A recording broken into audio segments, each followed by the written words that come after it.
बच्चों, मैं शिवांश, आपका साइंस टीचर, आपके प्यारे से यूट्यूब चैनल शिवांश क्लासेस में आप सभी लोगों का स्वागत है। जैसा कि आप लोगों को पता है कि पिछले कुछ दिनों से हम साइंस का फर्स्ट लेक्चर खत्म कर चुके हैं, सेकंड लेक्चर भी खत्म कर चुके हैं और आज थर्ड लेक्चर तक हम लोग धीरे धीरे पहुंच चुके हैं। आप लोगों का बस इसी प्रकार से प्यार बना रहे। ज्यादा कुछ नहीं बोलते हुए मैं अपना काम शुरू करता हूँ और आप लोग अपना काम शुरू करेंगे। केवल वीडियो को न देखें, वीडियो को देखने के साथ साथ आप एक नोटबुक पेंसिल लेकर बैठा करें और जहां पर भी आपको कोई डाउट हो उसको आप तुरंत क्लियर कर लें। ठीक है, धन्यवाद। शुरू करते हैं। हम लोग सबसे पहले पढ़ रहे हैं क्लास 9 का विज्ञान का पहला पार्ट, हमारे आसपास के पदार्थ, और इसको इंग्लिश में बोलते हैं मैटर इन और सराउंडिंग। तो बिना देरी किए हुए हम लोग जितना 2 दिन में पढ़ चुके हैं उसको रिकैप करते हुए इसके आगे हम लोग बढ़ते हैं। सबसे पहले हम लोग पढ़े थे पदार्थ क्या होता है। तो कोई भी ऐसा वस्तु जो स्थान घेरता है, जिसमें भार होता है और इसको हम लोग महसूस कर सकते हैं, वो पदार्थ कहलाता है। पदार्थ को 2 भागों में बांटा गया था, एक भौतिक अवस्था के आधार पर और एक रासायनिक अवस्था के आधार पर। तो भौतिक अवस्था के आधार पर पदार्थ को जो 3 भागों में वर्गीकृत किया गया है उसका अध्ययन हम लोग इस चैप्टर में करते हैं, लेकिन जो रासायनिक अवस्था के आधार पर पदार्थ को अन्य 2 भागों में वर्गीकृत किया गया है उसका अध्ययन हम इसके सेकंड चैप्टर में करेंगे। तो हम लोग भौतिक परिवर्तन और रासायनिक परिवर्तन के बारे में भी पढ़े थे और उसके विषय में जान चुके थे। तो भौतिक परिवर्तन क्या होता है? ऐसा परिवर्तन जिससे किसी नए वस्तु का निर्माण नहीं होता है, पुनः उसी अवस्था में हम लोग उसको प्राप्त कर सकते हैं, जैसे मोमबत्ती का पिघलना। वहीं पर रासायनिक परिवर्तन क्या था? ऐसा परिवर्तन जिससे किसी नए वस्तु का निर्माण हो जाता है और पुनः उसको उसी अवस्था में नहीं लाया जा सकता, जैसे दूध से दही का बनना। उसके बाद हम लोग पढ़े थे कि पदार्थ का वर्गीकरण जो है भौतिक अवस्था के आधार पर 3 भागों में किया गया था, ठोस, द्रव्य और गैस। ठोस जो कठोर होता है, द्रव्य जो तरल होता है और गैस जो वायु के रूप में पाया जाता है।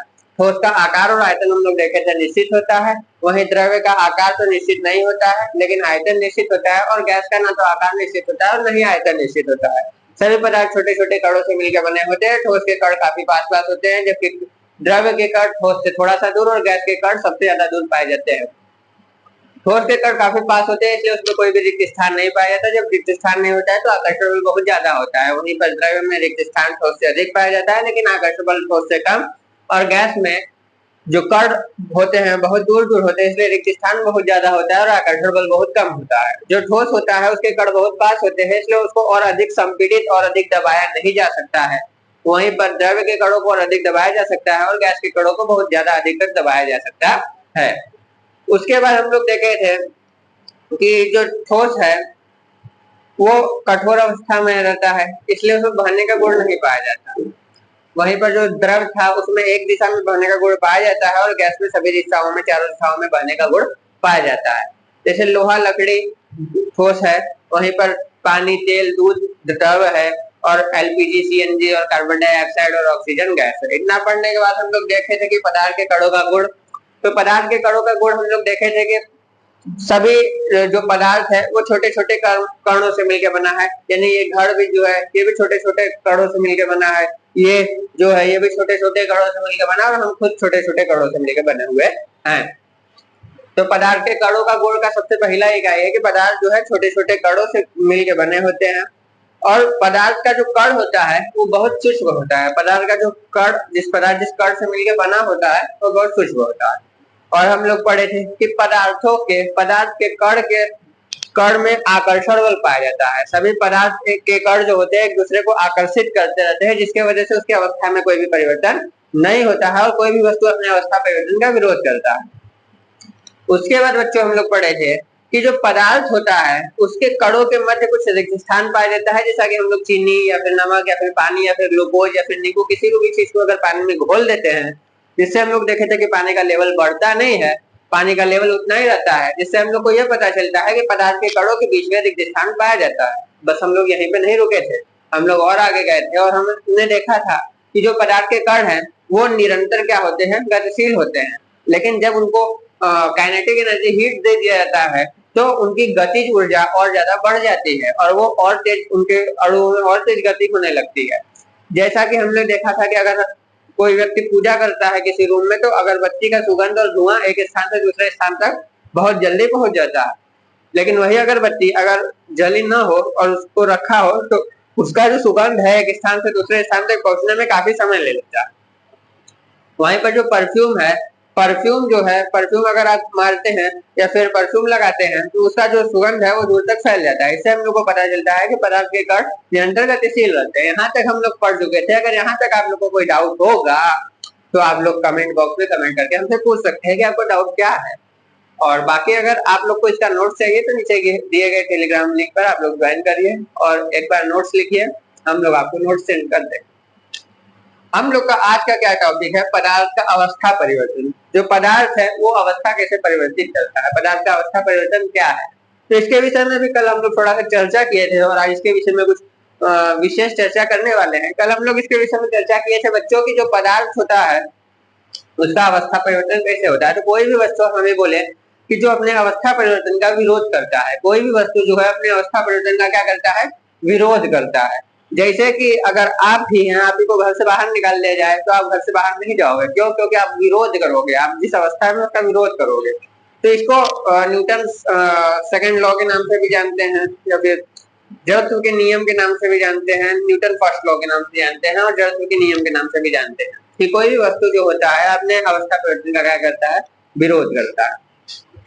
तो कोई वो जो पदार्थ है वो उसको भी अवस्था परिवर्तन करता है, लेकिन वो अपने से अवस्था परिवर्तन नहीं करता, वो भी विरोध करता है। तो हम लोग को बल लगा के उसका अवस्था परिवर्तन करवाना पड़ता है। बल अवस्था परिवर्तन दो तरीके से हो सकता है, कल हम लोग पढ़े थे। एक, किसी भी वस्तु पर दाब डालेंगे तो उसका अवस्था बदल जाएगा, और दूसरा, यदि किसी वस्तु का ताप बढ़ा देंगे तब उसका अवस्था बदल जाएगा। कल हम लोग देखे थे कुछ इस प्रकार से कि हम लोग 3 जार ले लिए थे। एक जार हमारा ठोस का था, दूसरा द्रव का था,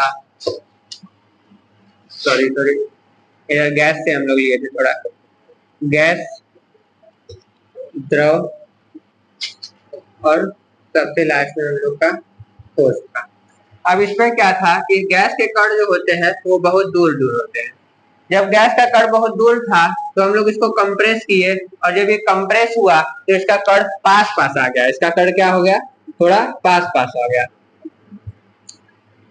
जब इसका कण थोड़ा पास पास आ गया, यानी इसका रिक्त स्थान कम हुआ, आकर्षण में बढ़ा, तो इसका अवस्था परिवर्तन हो गया था ठोस से, अरे गैस से द्रव्य के रूप में। अब जब इस पर और हम लोग इसको कंप्रेस करते हैं तो इसका कण और पास पास आ गया था। इसका कण जब और पास पास आ गया था तो यह द्रव्य से किस अवस्था में परिवर्तित हो गया था, द्रव अवस्था से ठोस अवस्था में परिवर्तित हो गया था। अब इसका कण इतना पास पास आ चुका है कि इसके कण के बीच में कोई भी रिक्त स्थान नहीं पाया जाता है। इसको हम लोग इसको दबा के और भी पास पास नहीं ला सकते हैं। तब अगर इस ठोस को इसीलिए संपीड़ित नहीं किया जा सकता क्योंकि इसके कण के बीच में कोई रिक्त स्थान ही नहीं है। जब कण के बीच में कोई रिक्त स्थान ही नहीं है तो आप उसको संपीड़ित नहीं कर सकते, अन्यथा अधिक संपीड़ित करने पर यह टूट जाता है। अधिक अगर ठोस को कंप्रेस करते हैं तो टूट जाता है। पदार्थ का अवस्था परिवर्तन दाब के हिसाब से तो हम लोग समझ चुके थे, लेकिन अब ताप के हिसाब से आज हम लोग देखेंगे। तो पदार्थ का अवस्था परिवर्तन ताप के हिसाब से देखें।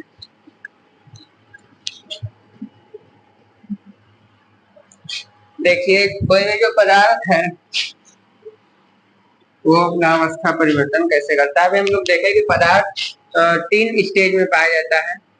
पहला तो ठोस, दूसरा द्रव और तीसरा गैस। इसको हिंदी में सॉलिड और इंग्लिश में सॉलिड, लिक्विड और गैस के नाम से हम लोग जानते हैं। तो जैसे कि जब अगर ठोस का अगर हम लोग टेम्परेचर बढ़ाते हैं, टेम्परेचर इंक्रीज करेंगे तो भी उसका अवस्था परिवर्तन होगा, और टेम्परेचर को हम लोग डिक्रीज करेंगे तो भी उसका अवस्था परिवर्तन होगा। जैसे आप उदाहरण ले लीजिए, उदाहरण के रूप में आप ले लीजिए पानी। पानी को जब आप ठंडा करेंगे तो वो किस में परिवर्तित हो जाएगा, बर्फ में। और जब बर्फ को ठंडा करेंगे तो वो किस में परिवर्तित, अरे जब बर्फ को गर्म करेंगे तो वो फिर से पानी में परिवर्तित हो जाएगा, और पानी को फिर से जब आप गर्म करेंगे तो वो जल वाष्प में जलवाष्प में परिवर्तित हो जाएगा।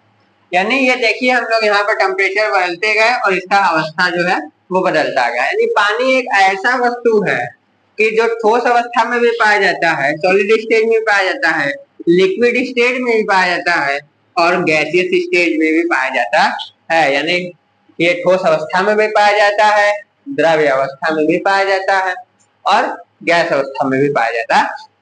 कौन पाया जाता है? पानी पाया जाता है। ठीक, जैसे कि आप लोगों ने देखा कि मुख्य तीन जो हम लोग देखे उसका उदाहरण भी देख लिए कि जो पानी होता है वो सॉलिड, लिक्विड और गैस तीनों स्टेज में पाया जाता है। अगर हम लोग उसका टेम्परेचर बढ़ाते हैं या फिर टेम्परेचर घटाते हैं तो उसके अवस्था में परिवर्तन हो जाता है। तो सबसे पहले देखिए, अगर हम लोग ठोस को क्या करते हैं कि वो गैस में परिवर्तित हो जाता है। सभी लोग कमेंट करिए फटाफट। ठोस को क्या किया जाता है कि वो द्रव्य अवस्था, लिक्विड स्टेज में आ जाता है। बर्फ में ऐसा क्या किया जाता है कि वो पिघल कर लिक्विड स्टेज में आ जाता है। बर्फ को हम लोग पिघलाते हैं, पिघलाने के लिए क्या करना पड़ता है? उसको हीट देना पड़ता है, यानी उसको गर्म किया जाता है, तब वो ठोस अवस्था से लिक्विड स्टेज में कन्वर्ट हो जाता है। उसके बाद अगर द्रव्य अवस्था को हम लोग और हीट दे दें तो वो द्रव से सीधे गैस अवस्था में परिवर्तित हो जाएगा। द्रव्य अवस्था से सीधे किस में परिवर्तित हो जाएगा? गैस अवस्था में परिवर्तित हो जाएगा। अब अगर गैस को हम लोग क्या करें कि वो द्रव्य अवस्था में परिवर्तित हो जाए और द्रव्य को ऐसा क्या करें कि वो वापस से ठोस अवस्था में परिवर्तन हो जाए। तो अगर हम लोग गैस को ठंडा करेंगे तो वो द्रव्य अवस्था में परिवर्तित हो जाएगा और द्रव को फिर से और ठंडा करेंगे तो वो ठोस अवस्था में परिवर्तित हो जाएगा। तो सब लोग जान रहे हैं द्रव, द्रव मतलब पानी, दूध, तेल। अगर पानी, दूध, तेल को हम लोग फ्रिज में रख देते हैं तो वो जम जाता है और जमकर ठोस अवस्था में परिवर्तित हो जाता है। समझ गए? क्यों? क्योंकि जो द्रव होता है वो लिक्विड होता है और जो ठोस होता है वो कठोर होता है, सॉलिड होता है, वो बहता नहीं है, लेकिन ये बहता है। ठीक, तो अब इसमें क्या है? इसमें एक चीज है, एक पॉइंट क्या है? एक पॉइंट है वायु मंडल के मानक दाब एवं जिस निश्चित वायुमंडल के मानक दाब एवं जिस निश्चित ताप पर, बस ये एक लाइन आपको थोड़ा सा ध्यान देना है क्योंकि हम सभी लोगों के ऊपर एटमॉस्फेरिक प्रेशर लग रहा है, हम सभी लोगों के ऊपर वायुमंडल दाब लग रहा है।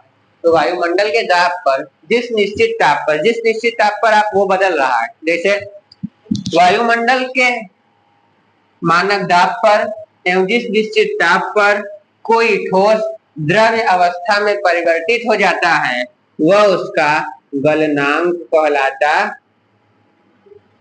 है। क्या कहलाता है बच्चों? वायुमंडल के मानक दाब पर जिस निश्चित ताप पर कोई ठोस द्रव्य अवस्था में परिवर्तित हो जाता है वह उसका गलनांक कहलाता है। गलनांक कहलाता है क्यों? क्योंकि बर्फ जब गलता है तभी वो पानी वाले स्टेज में आ सकता है, तभी वो द्रव्य में आ सकता है। तो देखिए गलनांक यानी गल रहा है। क्या पिघल रहा है? बर्फ पिघल रहा है। ठीक, वायुमंडल के मानक दाब पर जिस निश्चित ताप पर कोई ठोस द्रव्य अवस्था में परिवर्तित हो जाता है वह उसका गलनांक कहलाता है। सेम यही पॉइंट इसमें भी बोलेंगे। वायुमंडल के मानक दाब पर जिस निश्चित ताप पर कोई द्रव्य गैस अवस्था में परिवर्तित हो जाता है वह उसका क्या कहलाता है बच्चों? क्या कहलाता है? क्वथनांक। ठीक है। अब क्या है कि वायुमंडल के मानक दाब पर जिस निश्चित ताप पर कोई द्रव्य गैस अवस्था में परिवर्तित हो जाता है वह उसका क्वथनांक कहलाता है। अब क्या देखिए, गैस अवस्था से भी तो द्रव्य अवस्था में परिवर्तित हो जा रहा है। तो फिर से वही बोलेंगे कि वायुमंडल के मानक दाब पर, क्योंकि वायुमंडल का जो मानक दाब है वो तुम्हारे सबके ऊपर लग रहा है, क्योंकि एटमॉस्फेरिक प्रेशर सबके ऊपर लग रहा है, नॉर्मल प्रेशर जो ऊपर की तरफ लग रहा है, तब जाके दोनों बैलेंस है। ठीक है, तो वायुमंडल के मानक दाब पर और जिस निश्चित ताप पर वो बदल रहा है, वो अपना अवस्था बदल रहा है, उसी को ना बोलोगे भैया। 100 डिग्री सेल्सियस पर बदल रहा है पानी, जो है गैस अवस्था में कितने ताप पर परिवर्तित होने लगता है? 100 डिग्री सेल्सियस पर। परिवर्तित हो जाता है। पानी ठोस में कब परिवर्तित हो जाता है? 0 डिग्री सेल्सियस पर परिवर्तित हो जाता है। तो जिस डिग्री सेल्सियस पर भैया वो परिवर्तित हो रहा है, आपको वो तो बताना पड़ेगा ना कि किस निश्चित ताप पर आपका जो है वो अवस्था परिवर्तन हो रहा है। तो फिर से एक बार देख लीजिए कि वायुमंडल के मानक दाब पर जिस निश्चित ताप पर कोई ठोस द्रव अवस्था में परिवर्तित हो जाता है वो उसका गलनांक कहलाता है। वहीं पर वायुमंडल के मानक दाब पर जिस निश्चित ताप पर कोई द्रव गैस अवस्था में परिवर्तित हो जाता है वह उसका क्वथनांक कहलाता है। और वहीं पर वायुमंडल के मानक दाब पर जिस निश्चित ताप पर कोई गैस द्रव्य अवस्था में परिवर्तित हो जाता है, कोई गैस द्रव्य अवस्था में परिवर्तित हो जाता है, वह उसका संघनन कहलाता है। और फिर वायुमंडल के मानक दाब पर जिस निश्चित ताप पर कोई द्रव्य ठोस अवस्था में परिवर्तित हो जाता है वह उसका हीमांक क्या कहलाता है? हीमांक को आप हिमगंगे से याद कर सकते हैं। हिमगंगे ठंडा ठंडा कूल कूल, तो जो द्रव्य होता है उसको जब ठंडा ठंडा कूल कूल करोगे भैया तभी ना वो ठोस में बदलेगा ना। हिमांक को आप हिमगंगे तेल से भी याद कर सकते हैं। जब हिमगंगे तेल ठंडा ठंडा कुल कुल होता है तो जब द्रव्य को जब ठंडा ठंडा कुल कुल करोगे उसी को हिमांक कहेंगे। यानी सब में एक लाइन आपको याद रखना है कि वायुमंडल के मानक दाब पर जिस निश्चित ताप पर कोई ठोस द्रव्य अवस्था में परिवर्तित हो जाता है वह उसका गलनांक कहलाता है। वायुमंडल के मानक दाब पर जिस निश्चित ताप पर कोई द्रव्य गैस अवस्था में परिवर्तित हो जाता है वह उसका क्वथनांक कहलाता है। वायुमंडल के मानक दाब पर जिस निश्चित ताप पर कोई गैस द्रव्य अवस्था में परिवर्तित हो जाता है वह उसका संघनन कहलाता है। वायुमंडल के मानक दाब पर जिस निश्चित ताप पर कोई द्रव्य ठोस अवस्था में परिवर्तित हो जाता है वो उसका हिमांक कहलाता है। तो आप सभी लोग को ये तो पता चल गया होगा कि वायुमंडल के मानक दाब तो सबके ऊपर लग रहा है, लेकिन जिस निश्चित ताप पर वो बदल रहा है उसको भी बोलना जरूरी है। वायुमंडल का मानक दाब सबके ऊपर लग रहा है इसलिए हम लोग बोल रहे हैं कि वायुमंडल के मानक दाब पर, और जिस निश्चित ताप पर वो उसको वो अवस्था चेंज कर दे रहा है उसको नहीं बोलोगे भैया तो कैसे काम चलेगा? उसको तो बोलना ही पड़ेगा ना। तो केवल एक लाइन याद करो, ये फिगर याद रखो, आपको पदार्थ का अवस्था परिवर्तन पूरा क्लियर हो जाएगा।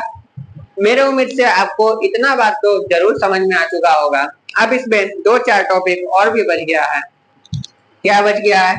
अब क्वथनांक और वाष्पीकरण। क्वथनांक या वाष्पन क्या है, संघनन या द्रवणांक क्या है, ऊर्ध्वपातन क्या है और वाष्पीकरण के प्रभाव क्या है, ये हम लोग अगले क्लास में डिस्कस करेंगे। तब तक के लिए धन्यवाद। फिर मिलते हैं छोटे से ब्रेक के बाद।